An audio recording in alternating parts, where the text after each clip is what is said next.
Bonsoir à tous et bienvenue dans Plus d'actu. Faut-il envisager de taxer autrement les héritages parce qu'ils seraient trop taxés pour les uns, parce qu'ils seraient insuffisamment taxés et qu'ils renforcent les inégalités pour les autres? La question est éminemment sociale et politique. Alors suivant le patrimoine qu'on pense transmettre ou qu'on espère recevoir, on pourra avoir un avis extrêmement tranché sur la question. Quelles sont donc les réformes envisageables en matière de droit de succession? C'est la question dont nous allons débattre ce soir. Voilà, sur le plateau de Plus d'actu ce soir, nous accueillons Éric Fabry. Bonsoir. Bonsoir. Vous êtes le coordinateur d'un dossier héritage dont on s'est inspiré pour ce débat et qui est paru dans la revue Politique. On va voir la couverture de cette revue. Le titre de ce numéro, c'est Héritage, l'ultime tabou. On verra si c'est vrai, si on peut vraiment briser ce tabou ou pas. C'est un dossier d'une trentaine de pages avec quelques propositions de réforme dont on parlera en fin de débat. Puis Christophe Quintard, bonsoir. Bonsoir. Vous êtes le directeur du service d'études de la FGTB, le syndicat socialiste, et vous êtes aussi membre du Conseil supérieur des finances dans la section fiscalité et parafiscalité. Avant de vous donner la parole, comme tous les soirs, un reportage qu'on a été chercher dans les archives de BX1, reportage de Philippe Jacquemotte, il date de 2020, on y parlait des donations, une opération qui permet de transmettre son patrimoine à un taux moins élevé que les droits de succession. À bientôt 60 ans, Isabelle a décidé de donner son appartement et son studio à ses 3 enfants. Un geste de plus en plus courant. À Bruxelles, on fait 6 donations par jour. C'est en tout cas une meilleure façon que de le faire, d'attendre sur son lit de mort, de mourir et d'avoir son patrimoine immobilier qui est d'abord sujet à une ponction importante de la part du fisc. C'est pas pour ça que j'ai travaillé, j'ai déjà payé suffisamment d'impôts comme ça. L'économie est importante. À montant égal, pour la première tranche, la donation immobilière est 3 fois moins taxée que la succession. Mieux, on peut même donner son bien en plusieurs fois. Je vais profiter de la loi qui dit que c'est tel montant pour avoir par donation, maximum tous les 3 ans, pour avoir le taux minimum. Une donation immobilière qui peut être faite à tout moment, donation qui doit être actée par un notaire, de quoi prendre la meilleure option en fonction de la situation familiale et tout prévoir, même en cas de dispute. Quand vous conservez l'usufruit, ça signifie que vous pouvez rester habité dans la maison et si c'est une maison qui est louée, vous pouvez conserver les loyers. Mais vous ne pouvez plus en disposer, donc vous ne pouvez plus vendre la maison sans l'accord de vos enfants. En revanche, le bien n'est jamais perdu. En cas de décès prématuré des bénéficiaires, la clause retour permet au donateur de récupérer son immeuble. Alors, Éric Fabry, on voit dans le reportage, à travers le témoignage, la préoccupation de Bruxellois et de Bruxelloises, c'est de transmettre leur patrimoine, le transmettre à leurs descendants, et si possible, de la manière la plus efficace, donc la moins taxée possible. C'est le premier réflexe quand on a un patrimoine ? J'ai l'impression que oui, et j'ai envie de dire que c'est d'autant plus humain que madame ne fait absolument rien d'illégal. Elle fait plutôt ce que la loi l'encourage à faire, c'est-à-dire organiser sa succession pour essayer de minimiser les droits de succession. Maintenant, est-ce que ça veut dire que c'est un bon système? Ça, j'en suis moins sûr. En fait, je pense qu'il y a d'autres systèmes qui peuvent permettre d'épargner, d'autres manières de taxer le patrimoine et les successions qui permettent d'épargner les classes moyennes, tout en visant les grosses successions qui, elles, sont véritablement problématiques à plein d'égards. Ouais, on va y revenir. Ce système de la donation, je donne de mon vivant, c'est une manière déjà un petit peu d'éluder les droits de succession, en tout cas de faire en sorte qu'ils soient moins élevés que ce qui pourrait advenir. Mais c'est littéralement l'objectif de la loi. On peut d'ailleurs se demander un petit peu pourquoi. Et en fait, ce qui est, je pense, surtout problématique avec cette organisation, en fait, donc cette scission et cet encouragement aux dons avant le décès des propriétaires, ce qui est véritablement problématique, c'est qu'en fait, ça bénéficie aux gens qui sont les plus capables d'optimiser leur succession. Donc, en fait, aussi, les gens qui vont aller voir des fiscalistes, et ça va faire en sorte aussi que les très, très grosses successions, en fait, ne vont pratiquement pas payer d'impôts. On peut aussi penser, je pense à l'exemple du cas Albert Frère. Albert Frère, c'est une fortune estimée à 5 milliards d'euros. Si il avait payé les 30% en ligne directe ou quelque chose comme ça, on aurait eu 1,5 milliard qui serait rentré dans les caisses de l'État ou quasiment. Ça n'a pas été le cas. Pourquoi? Parce que ça a été très bien organisé, planifié et ainsi de suite. Donc, système qui bénéficie aux plus aisés pour transmettre leur patrimoine. Christophe Quintard, vous confirmez, on est inégaux face aux réglementations, aux taux d'imposition, aux droits de succession? Oui, tout à fait. Effectivement, comme M. Fabry l'a dit, c'est un système tout à fait inégale selon l'endroit où on est né, selon qu'on soit éduqué ou pas. Alors à ce moment-là, on s'organise. Vous savez, dans le milieu des avocats fiscalistes, comment on appelle le droit de succession ? Vous allez nous le dire ? C'est l'impôt sur la mort subite.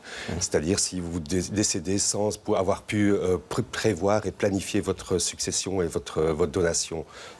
Donc effectivement, là, il y a un problème d'égalité et d'équité par rapport à ce système. Ouais. Si on parle de l'héritage et si on le considère parfois comme la continuation d'un système inégalitaire, c'est parce que c'est presque exponentiel. Plus on est riche, plus on a les moyens de placer ses économies dans un système financier ou dans du patrimoine qui va rapporter. Et donc plus j'ai de l'argent, plus ça me rapportera, plus je vais en transmettre. Il y a un effet boule de neige ? Il y a effectivement un effet boule de neige et on voit les études qui ont été publiées il n'y a pas longtemps par la Banque centrale européenne et la Banque nationale de Belgique montrent qu'effectivement dans les 10% les plus riches, c'est essentiellement des valeurs mobilières qu'ils ont. Et effectivement, les valeurs mobilières, donc c'est des investissements financiers. Plus vous êtes instruit, plus vous allez mieux gérer cela, mieux les placer. Et donc, c'est un effet boule de neige et c'est un effet qui perpétue les inégalités. Ouais, donc plus mon argent me rapporte finalement, si je suis bien informé. Il y a un constat étonnant dans votre dossier, Éric Fabry, c'est que finalement on ne voit pas très clair sur ce qui se passe en matière de succession en Belgique. On sait déjà qu'on n'a pas vraiment de cadastre des fortunes, mais même le fisc lui-même, il n'est pas tout à fait au clair sur ce qui se transmet et sur ce qu'il taxe. Tout à fait. Donc ça, c'est le premier l'article qui littéralement ouvre le dossier de Nabil Cheikhassen, qui fait en fait le constat de la difficulté d'accéder à des données. Alors le problème, c'est que du coup, on doit se baser uniquement sur des données qui sont faites par des sociologues, par des statisticiens, mais qui reposent sur une déclaration volontaire. Et là, on a énormément de biais, notamment le fait que les plus riches, évidemment, quand ils reçoivent un formulaire leur demandant de compléter leur fortune, ne le remplissent pas. Ou on ne peut pas être certain qu'ils le remplissent de manière exacte. Donc vous imaginez, vous êtes Marc Cook, oui, est-ce que vous recevez un formulaire dans votre boîte aux lettres disant « Bonjour, est-ce que vous pouvez nous déclarer votre patrimoine ?» Est-ce que vous le remplissez ? Je ne sais pas. Donc on fait ça un peu au doigt mouillé, on a recours à des estimations, et en particulier en ce qui concerne les donations, c'est d'autant plus, donation héritage, c'est d'autant plus problématique que en fait, les données existent, puisque les actes de donation ou les actes d'héritage sont enregistrés chez le notaire. Donc en fait, finalement, les données existent, c'est juste qu'on n'y a pas accès, alors que c'est un enjeu évidemment politique pour pouvoir en discuter. Même au Conseil supérieur des finances, quand on veut réfléchir à ces questions-là, on n'a pas des données fiables ? On n'a pas de données fiables. C'est effectivement une grosse lacune dans l'organisation de l'État en Belgique, des autorités publiques, qu'elles soient fédérales ou régionales. C'est l'absence de bonnes statistiques et de volonté d'avoir de bonnes statistiques surtout. Ouais, donc ça, c'est une question politique. Tout à fait. On peut quand même estimer que le patrimoine médian d'un média belge, donc patrimoine médian, c'est-à-dire qu'il y a la moitié des Belges qui ont plus et l'autre moitié qui a moins, il se situerait aux alentours de 240 000 euros. C'est plus que le patrimoine médian des Français, des Allemands, des Néerlandais. À quoi est-ce que c'est dû, Éric Fabry ? Là, de nouveau, je suis un peu hors de mon domaine de compétences, mais je crois que c'est dû à la fameuse, pour ce que j'ai pu en lire, à la fameuse brique dans le ventre des Belges. C'est-à-dire qu'on a une grande proportion de Belges propriétaires, on a des prix immobiliers qui ont pris de la valeur, et du coup, un peu mécaniquement, on a un patrimoine qui a augmenté. Ouais. Alors, ce n'est pas tout à fait neuf, ce débat sur l'héritage. L'instauration du droit de succession, ça arrive chez nous avec Napoléon, époque napoléonienne. Ça disparaît, ça réapparaît en 1817, c'est remis en cause au moment de la Révolution en 1830, la Révolution belge. Ça démarre réellement sérieusement en 2019, si j'ai bien lu votre dossier, après la guerre de 14-18. Ça veut dire quoi ? Ça veut dire que historiquement, 1919, ça veut dire que le Belge n'aime pas trop que l'État mette le nez dans sa fortune et ses affaires immobilières. En fait, ce qu'il faut bien voir, c'est que cet impôt qui nous semble assez naturel, en fait, cet impôt sur les successions, c'est un impôt qui a véritablement une histoire et c'est un impôt qui n'existait pas avant le 19e siècle et qui émerge véritablement comme une manière, en fait, suite à une volonté de lutter contre les inégalités. Et là, la fameuse réserve héréditaire qu'on a encore en droit belge, ainsi que le partage égal qui était à l'origine instauré par les révolutionnaires français, s'est pensé comme des mesures pour fractionner les fortunes, en fait, en disant, voilà, on a des familles de 6-12 enfants, forcément, si on implique de diviser le patrimoine entre 6 ou 12, oui, on va distribuer plus largement. Alors, ça a eu des effets passionnants, notamment sur la natalité. Avant, c'était l'aîné ou le fils aîné qui empochait le patrimoine. En fait, la liberté de tester, donc la liberté de donner, faisait qu'en fait, dans l'organisation des successions, fractionnement, ce qui se passait, c'est que simplement, on avait une clause disant, ben voilà, typiquement, le fils aîné va hériter de la terre familiale. Ce qui était particulièrement le cas en France, où c'était quand même, on avait finalement une sorte de démocratie des propriétaires avec des petits propriétaires terriens, où il y avait une ferme sur laquelle une famille vivait, et ainsi de suite. Et la fragmentation imposée par le partage égal a eu comme effet que, en fait, la réaction des gens a été de faire moins d'enfants. Et ça, c'est l'article de Paola Gobi que je recommande parce qu'il est absolument fascinant sur les liens entre natalité et loi sur l'héritage. Mais pour revenir très rapidement sur la question du partage égal, ça a été imposé comme une volonté politique de fractionner les fortunes, à un tel point que, l'anecdote est amusante et relativement ignorée, il a été question à un moment de faire passer une loi obligeant les gens à adopter des enfants. Parce qu'évidemment, la réponse à cette loi, si on veut transmettre tout son patrimoine, c'est de ne faire qu'un enfant. Et bien du coup, la réaction, et ça a été discuté par les révolutionnaires, peut-on obliger quelqu'un à adopter pour fractionner les fortunes? Voilà, il y a eu toute une époque aussi où les femmes étaient exclues de l'héritage. 1989, c'est plus proche de nous, mais ça c'est une date importante. C'est le moment où les droits de succession sont transmis aux régions lors d'une réforme donc de régionalisation en Belgique, réforme de l'État. C'est donc un des instruments à disposition des régions pour équilibrer leurs budgets régionaux.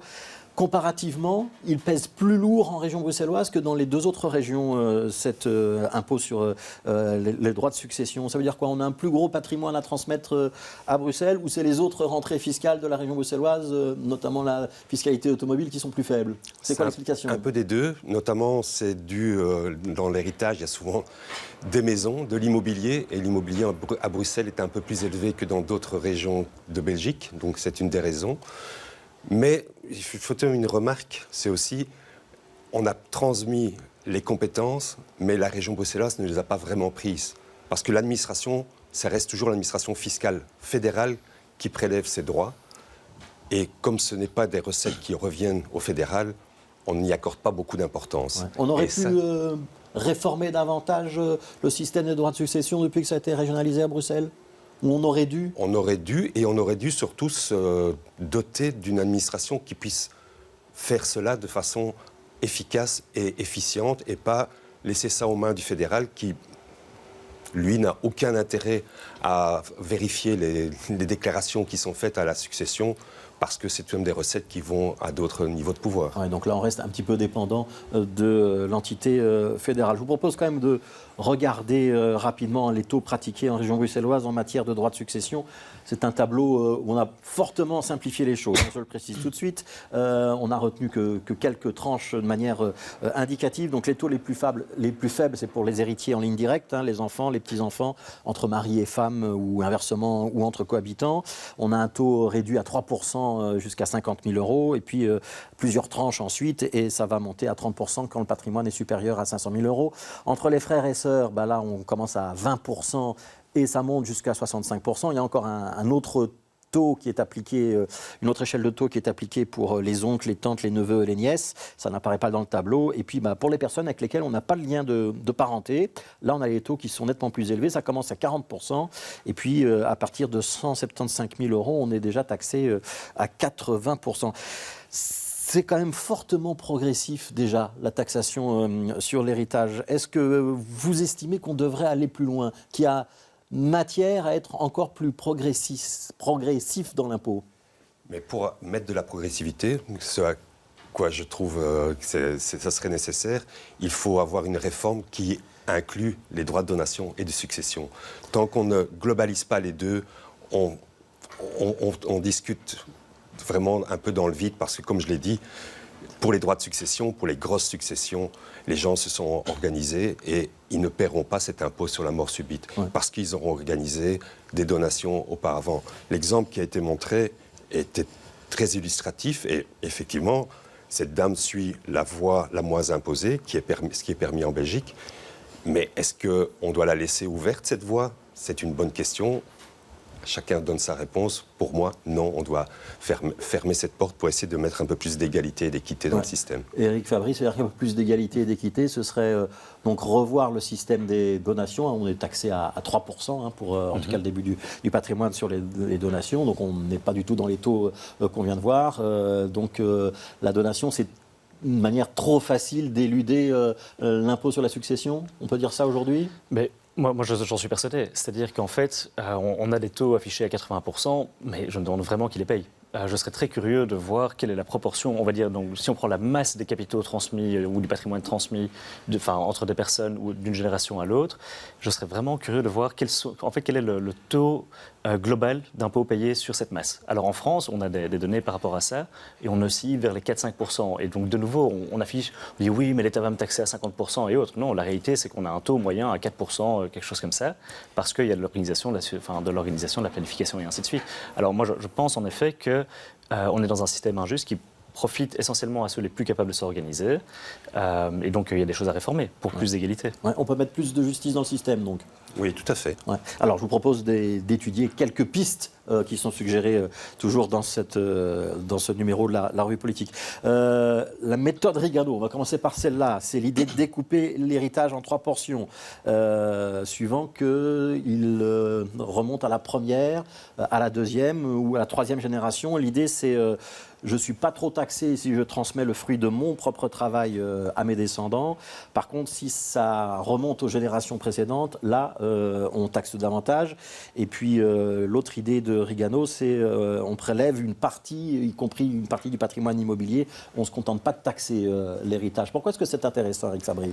Alors, en fait, ce qu'il faut bien voir avec Rignano, Rignano est un socialiste italien du 19e siècle et il s'inscrit dans cette mouvance de réflexion sur la réorganisation des successions. Et lui, il voit un puissant moyen de transformation de la société à plusieurs égards. D'abord pour, en fait, casser les dynasties, parce qu'on est au 19e, on a véritablement des dynasties avec des patrimoines immenses qui se transmettent d'une génération à l'autre.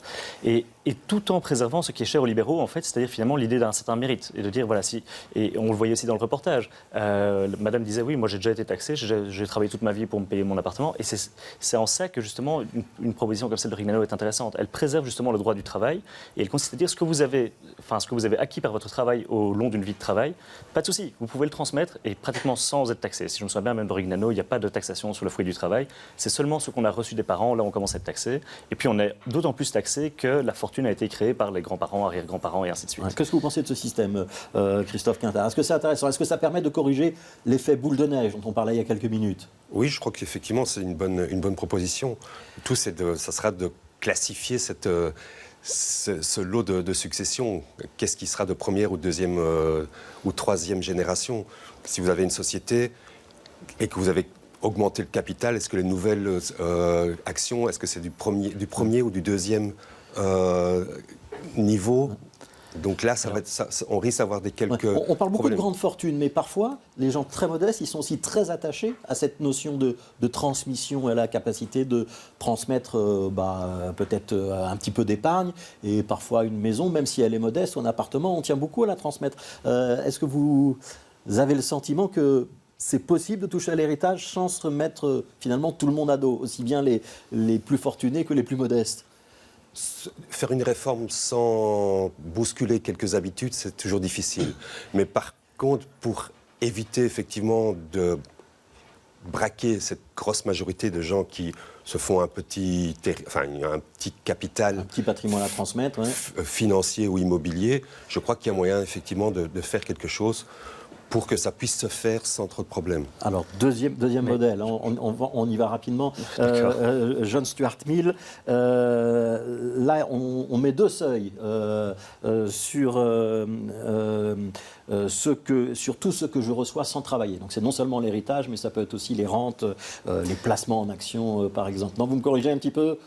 L'idée ici, c'est véritablement les dons. Donc, en fait, l'idée fondamentale, c'est de taxer le droit de recevoir. En disant, ce n'est pas une question, en fait, on s'en fout d'où ça vient, que ça vienne de votre père, de votre oncle ou bien de Mark Zuckerberg qui vous aime bien et qui vous a fait un don. Ce n'est pas la question. Ce qui est important pour John Stuart Mill, c'est en fait que nous soyons tous égaux dans le droit de recevoir du patrimoine. Et donc, l'idée, c'est d'avoir 2 seuils. En effet, un premier seuil à partir duquel on commence à payer un impôt. Donc en dessous, on n'est pas du tout taxé. Exactement, qu'on mettrait à la moyenne. En disant, voilà, si vous avez reçu autant que la moyenne belge, eh bien, en fait, tant que vous recevez moins que la moyenne, vous ne payez pas d'impôt. Et puis, on met surtout un deuxième seuil, qui là est le seuil maximal, où on dit, en fait, recevoir tellement d'argent, ça devient problématique parce que, d'un point de vue démocratique, ça vous met au-dessus de tous les autres, ça vous donne une forme de pouvoir politique. Il va y avoir une conversion, on va dire, du capital économique en pouvoir politique, et donc ça devient une menace et un problème pour la démocratie. Et donc, en fait, on va mettre un seuil maximaliste. Et au-delà de ce seuil, donc l'État reprend tout, et puis il y a une gradation de 0 à 100% en fait, entre les deux. Voilà, alors surtout au-delà de ce seuil, vous n'avez pas le droit de recevoir, mais vous avez le droit de continuer à travailler. vous avez le droit de continuer à vous enrichir et ainsi de suite, avec peut-être probablement un impôt sur le capital qui vient compléter ce dispositif. Mais l'idée est de dire vous avez le droit de recevoir un montant maximal qui est fixé par la loi. Voilà, puis il y a un troisième modèle dans votre journal, c'est Pierre Pestiot de l'Université de Liège, qui lui dit il faut revoir les abattements, les exemptions, et puis il faudrait peut-être moduler en fonction de l'âge du défunt, parce que finalement il faut peut-être un petit peu compenser le fait que quand on meurt jeune, on a peut-être moins le temps de transmettre un patrimoine. C'est très pragmatique, mais c'est en effet les morts subites, on va dire, les gens qui décèdent jeunes sans avoir eu le temps de s'organiser, en effet, du coup, sont fort taxés parce qu'il n'y a pas eu de planification. Et du coup, en fait, là, ça devient un problème aussi parfois pour les enfants qui ont besoin en fait, de ce patrimoine. Ouais. Les abattements sur le taux de succession, ça c'est un phénomène important, c'est quelque chose qu'on doit aussi repenser? Oui, en ayant effectivement, moi j'aime bien la deuxième théorie de Mills. Effectivement, en ayant une sorte de quotité exemptée, comme on a chaque année quand on remplit sa déclaration d'impôt, il y a un montant sur lequel on ne paye pas d'impôt.